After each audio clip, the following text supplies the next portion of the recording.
हमारा घर, planet earth. क्या आपने कभी रात को आसमान देखा है और तारों के बारे में सोचा है? क्या आपने कभी सोचा है कि हमारा ग्रह पृथ्वी कैसे बना? ये एक बहुत ही इंटरेस्टिंग कहानी है जिसमें कॉस्मिक कोलिजन्स हैं, फायरी बिगिनिंग्स हैं और इनक्रेडिबल ट्रांसफॉर्मेशंस हैं। पृथ्वी की ओरिजिन को समझने से हमें अपने ग्रह पर जीवन के नाजुक संतुलन और विशाल ब्रह्मांड में हमारे स्थान की सराहना करने में मदद मिलती है। From dust to sun, the birth of our solar system. Imagine a time when the universe was still young, a time when our solar system was just a dream in the vast expanse of space. हमारी कहानी अरबों साल पहले शुरू होती है, जब ब्रह्मांड में अनगिनत तारे और आकाश गंगाएं बन रही थीं। पृथ्वी के अस्तित्व में आने से बहुत पहले एक विशाल बादल, जिसे हम नेबुला कहते हैं, अंतरिक्ष में तैर रहा था। एक जायंट क्लाउड की कल्पना करो जिसमें गैस और डस्ट है और स्पेस में तैर रहा है।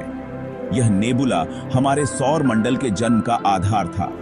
इस क्लाउड को नेबुला कहते हैं, यहीं से हमारे सोलर सिस्टम का जन्म हुआ। यह नेबुला गैस और धूल का एक विशाल भंडार था जो धीरे धीरे एकत्रित हो रहा था।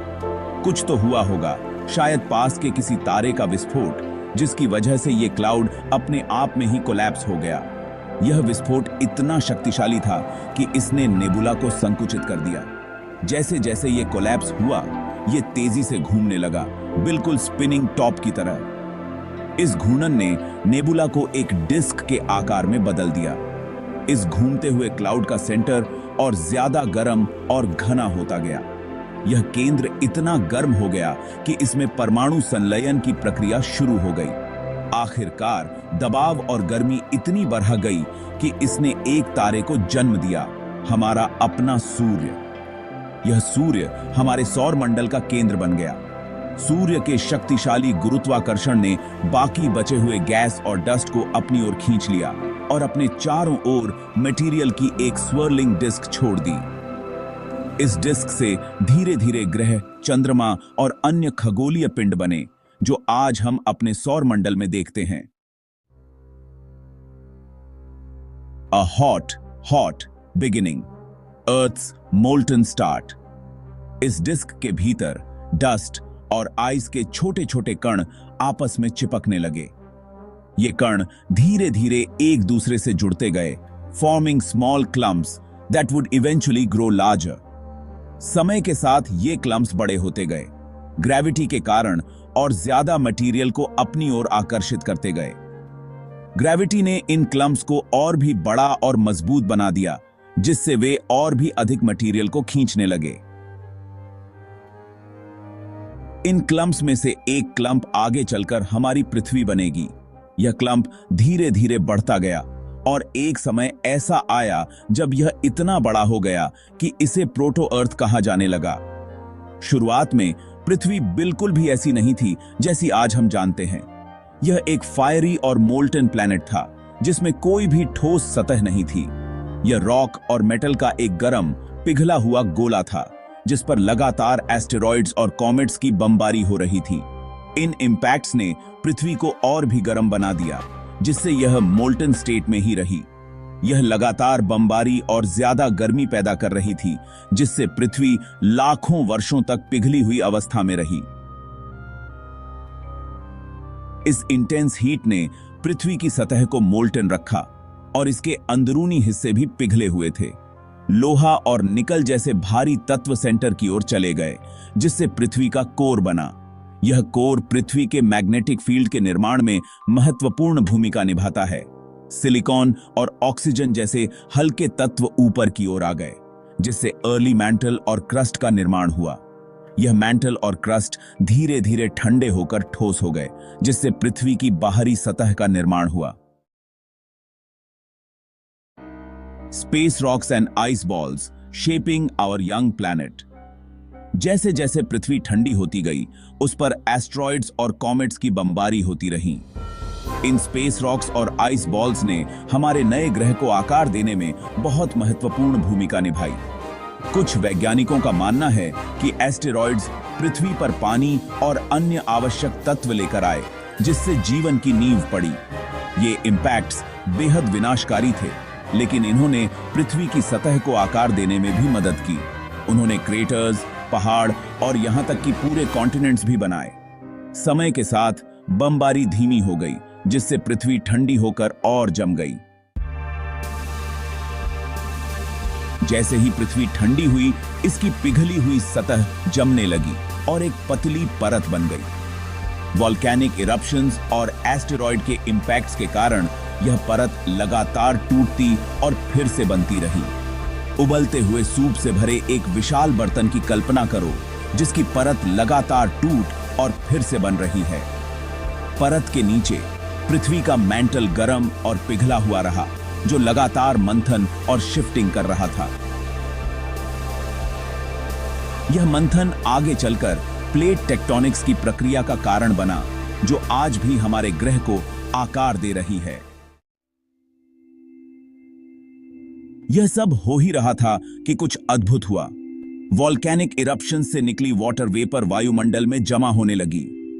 जैसे जैसे पृथ्वी ठंडी होती गई, यह वाटर वेपर संघनित होकर बारिश के रूप में गिरने लगी, जिससे पहले महासागरों का निर्माण हुआ। शुरुआती वायुमंडल उस हवा से बहुत अलग था जिसे हम आज सांस लेते हैं। इसमें ज्यादातर कार्बन डाइऑक्साइड, नाइट्रोजन और वाटर वेपर थी और बहुत कम ऑक्सीजन थी। लेकिन समय के साथ जीवन का उदय हुआ और उसने पृथ्वी के वायुमंडल को बदल डाला, जिससे यह हमारे जैसे प्राणियों के लिए रहने लायक बन गया।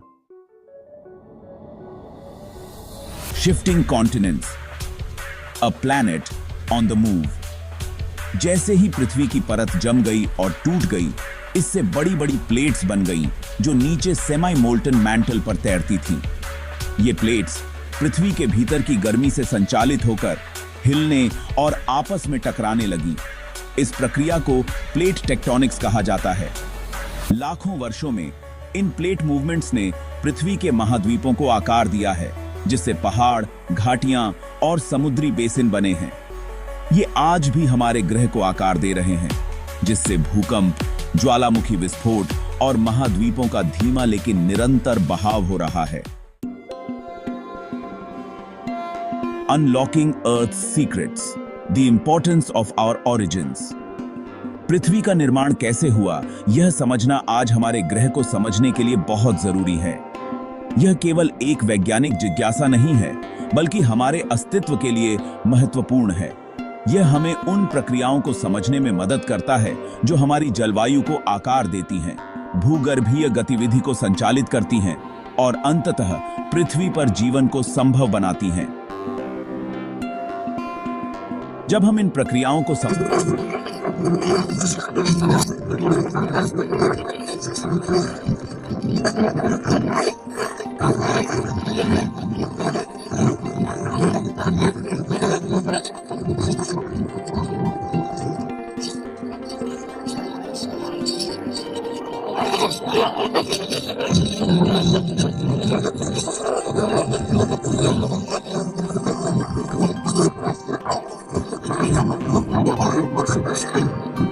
हो सकते हैं, हम यह सीख सकते हैं कि अपने ग्रह की रक्षा कैसे करें, इसके संसाधनों का प्रबंधन कैसे करें और सभी के लिए एक सस्टेनेबल भविष्य कैसे सुनिश्चित करें।